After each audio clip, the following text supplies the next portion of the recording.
Okay, so this is a video for the last packet you are responsible for, chi-square. The chi-square test of independence is a statistical technique that we use to investigate whether the classifications of a population are related or not. Now, a population can be divided up into many different classifications, but based on qualitative data, right? Eye color, hair color, stuff like that. So gender, age group, type of personality, your religion, marital status, annual income, political affiliation, education, anything like that. It wouldn't be used for height, weight, because that's quantitative data. The goal is to determine if the population classifications that we're talking about, and we're always comparing two of them, have a statistically significant relationship between them. Now, there is something called a contingency table. And you see on the board a diagram of a contingency table. For the one on your first page, it is completely filled in. It is an arrangement of sample count data into a two-way classification. The following 2x5 contingency table. Now I say 2x5 because even though that looks like there's 4 rows here, there's only 2 rows because they're actually doing a study between men and women. Okay, that's the first thing. And it says 5 columns. So even though there looks like a whole bunch of columns, it's the categories. And there's only 5 of those right there. All right, so at that point, it says, has a row classification separated with 2 categories, male and female, and a column classification that is separated into 5 different categories based on movie preference. Okay, so now the observed frequencies.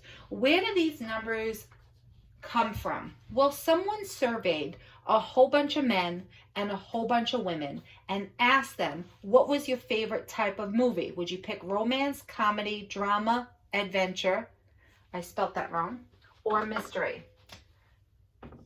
Okay, there we go. So here are the data from the survey. 10 men said that they loved romance movies, and 5 females said they loved drama movies. And this is their count. So when it comes for a column total, you take the 2 numbers in the column and you total them up, which means you add them up. So 20 plus 25 is 45, and 5 plus 5 is 10, and 40 plus 15 gives you a total of 55, and 15 plus 15 gives you 30. Those are the corresponding column totals, but they're already filled in for you in the chart. To get a row total, you just add across for the men.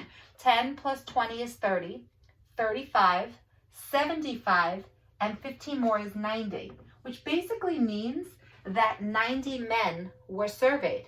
So for the women, 50 and 25 is 75. That makes it 80. That makes it 95, and this makes it 110. So 110 women were surveyed.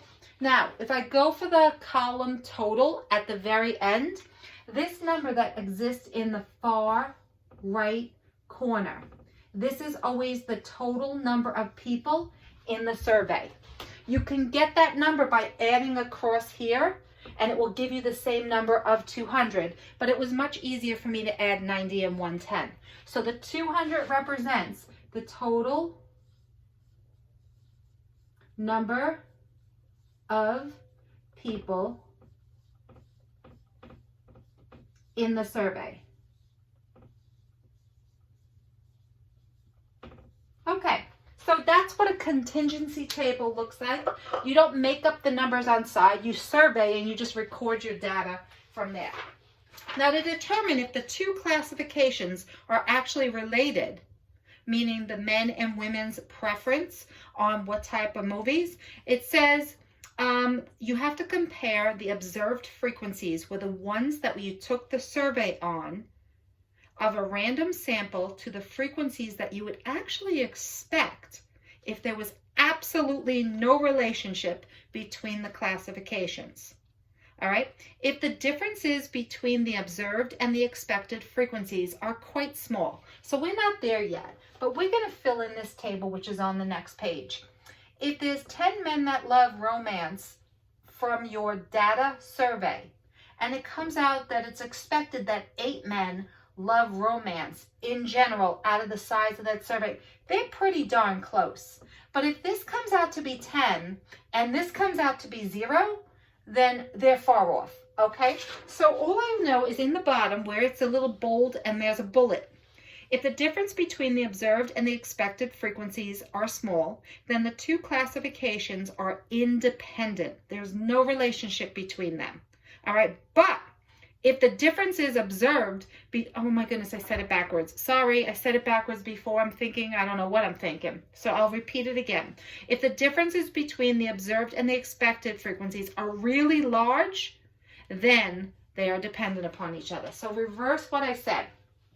So this comes out to be 10 and this comes out to be 8, and they're pretty darn close to each other, then there's no relationship whatsoever between the two classifications. But if this comes out to be 10 and this comes out to be 0, that's pretty much far apart. There's definitely a relationship between the two of them. Okay, so at the bottom, the chi-square statistic, which is representative on x to the second power, that's how you abbreviate it, is the test statistic used to determine whether the differences between observed and expected frequencies are actually large or small. Now, when you flip the page over to the other side, you'll notice something that's quite familiar. They talk about the null hypothesis. They talk about the alternative hypothesis. There's always a specific way to write them. Determine the model to test the null hypothesis. You're going to go for the chi-square distribution. There's something called degrees freedom here, but there's a formula this time. It's the number of rows minus 1 times the number of columns minus 1. Now remember, it's not the number of rows 1, 2, 3, 4. It's the significant rows, the ones that put the classifications in. So it would be 2 rows by 5 rows. All right? So, and then I just gave you what the formula pieces actually mean to calculate them. Now we can do this by hand, and I have no problem with that. And then I have to show you how it's done on the calculator. So first by hand, how do you actually fill in this table? In blue. All right, now I know the edges are already filled in. I'm aware of that. All right, but let me put in the same numbers. Because they're the same exact numbers, they were pre-filled in, as if you knew how many people were surveyed already.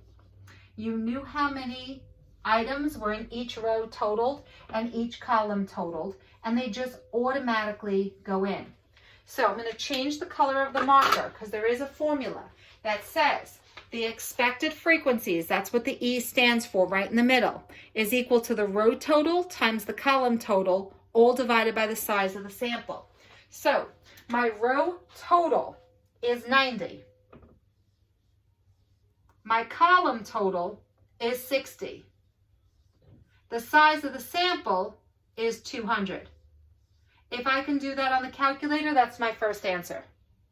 So once again, my row total going across is going to be 90 for the entire row. But this time the column total is 45. And you're always going to divide by the size of the sample, and you get that number from the lower right corner. And you got to use a calculator. I'll use it soon, but just to show you how it gets. So it's the row total, 90, times the column total, 10, all divided by the number 200. Row total times column total divided by 200. And finally, for the first row to complete it, row total times column total divided by N, the size of the sample. So you're going to get answers for all of those on your calculator, but you're going to have to do the same thing underneath. So row total here is 110. Column total is 60. You're still dividing by 200. Row total is 110. Column total is 45. And you divide by 200. Row total is 110. Column total is 10. Divide by 200. Row total is 110. Column total is 55. Divide by 200. Finally, row total is 110. Column total is 30. Divide the whole thing by 200. Now, of course, I have to pick up my calculator and type in those expressions to get the equivalent numbers that actually go inside. So For my first one, let me clear this all out. I get 90 times 60 equals divided by 200, and it gives me 27, and that's it.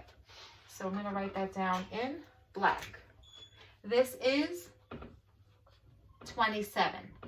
My next one going across is 90 times 45 equals divided by 200, and this is 20.25. So let me write that in, 20.25. For my next one, 90 times 10 equals 900 divided by 200. That gives me 4.5. 90 times 55 equals divided by 200 gives me 24.75.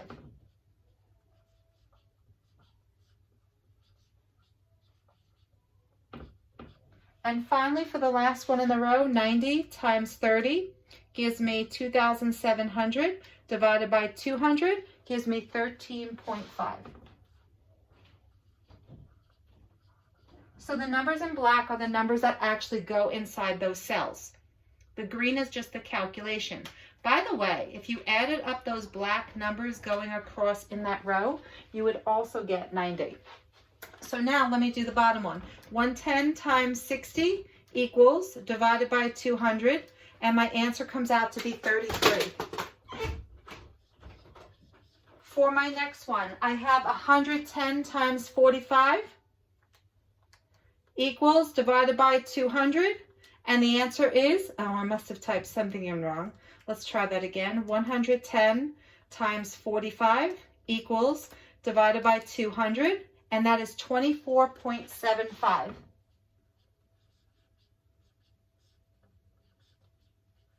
All right, next one. 110 times 10 equals divided by 200, and that gives me 5.5. My next one, 110 times 55 equals divided by 200, and that is 30.25.